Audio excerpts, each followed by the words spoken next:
Hello everyone, इस video में हम रूट की संख्याओं का गुणा सीखेंगे। अगर दो संख्या रूट में दी गई हैं तो उनका गुणा कैसे करेंगे, बहुत ही आसान विधि से हम इसमें सीखेंगे। आइए देखते हैं।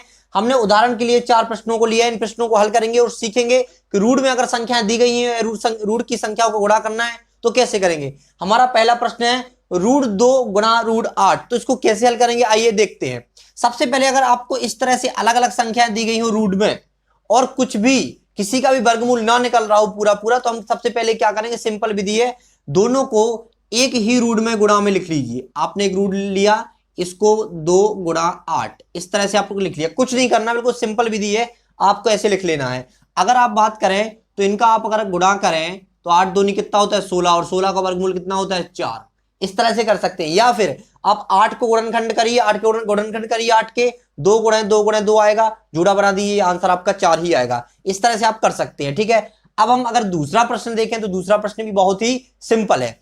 अगर देखो इस तरह से लिखा हो 2√3 गुणा 3√5, यहां पर 3 का ही वर्गमूल नहीं होगा ना ही 5 का। अगर आप इनको गुणा भी करते हैं तब भी 15 आएगा, 15 कोई वर्गमूल नहीं होता है। तो आपको सिंपल क्या करना है, इसमें तो बाहर भी संख्याएं लिखी गई हैं, तो क्या करना है, हमेशा इतना याद रखो, इस बाहर की संख्याओं का आपस में गुणा कर दो। 2 का गुणा होगा 3 से, 2 गुणा 3, और रूट लगाओ आप एक, सिर्फ एक रूट लगाइए, उसमें इस वाली रूट का गुणा और इस वाले रूट का साथ में लिख लीजिए गुणा करके, ठीक है।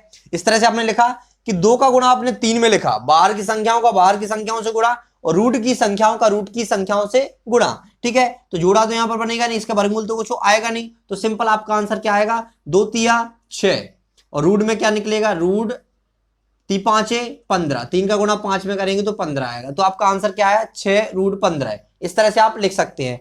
अगर हम तीसरा प्रश्न देखें, तीसरा प्रश्न भी इसी आधार पर करना है, बहुत ही सिंपल है। तो कैसे करेंगे आइए देखते हैं। यहां तो कुछ है नहीं तो यहां पर 1 माना जाएगा, ठीक है। 1 का गुणा जब आप 3 में करेंगे तो सिंपल आप 3 लिख लीजिए, आगे आगे आपने 3 लिखा। अब लगाएंगे रूट, और रूट में आप देख रहे होंगे ना ही 14 का कोई वर्गमूल होता है ना ही 7 का कोई वर्गमूल होता है, लेकिन हम क्या करेंगे, इनको गुणा में लिखेंगे एक ही रूट के अंदर। तो देखिए यहां पर 7 गुणा 14 है, ठीक है। अगर आप इसको और सरल तरीके से लिखना चाहें तो आप ऐसा लिख सकते हैं, 7 तो लिखा ही है आपका, गुणा मत कीजिए अभी।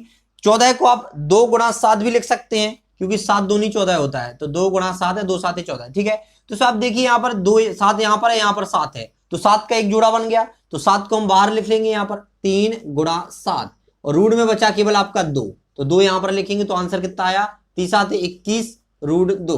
तो इस तरह से आपका क्या आ गया, आंसर आ गया, ठीक है। तो इसका आंसर कितना आया, 21 √2। अगर बात करें इस वाले क्वेश्चन की, तो ये वाला क्वेश्चन कैसे करेंगे, देखो यहाँ पर थोड़ी जगह में कर देंगे क्योंकि कैमरे में दिख नहीं रहा होगा। देखो यहाँ पर सबसे पहले आप क्या करना है, जो बाहर की संख्या है इनका आपस में गुणा करना है। 5 का गुणा 2 में करेंगे तो 5 गुणा 2, और रूट में जो लिखी है उनका अलग गुणा करेंगे, 12 गुणा 3, ठीक है।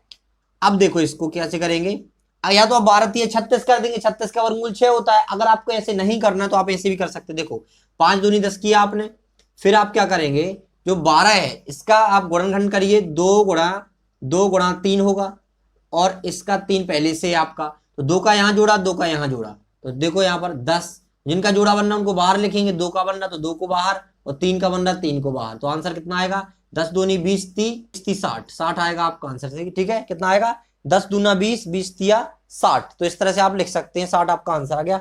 तो इस तरह से रूट की संख्याओं का गुणा कर सकते हैं। आशा करते हैं कि मेरे द्वारा जो आपको रूट की संख्याओं का गुणा सिखाया गया है समझ में आया होगा। अगर आपको वीडियो पसंद आती है तो वीडियो को लाइक करें और चैनल को सब्सक्राइब करना ना भूलें। Thanks for watching.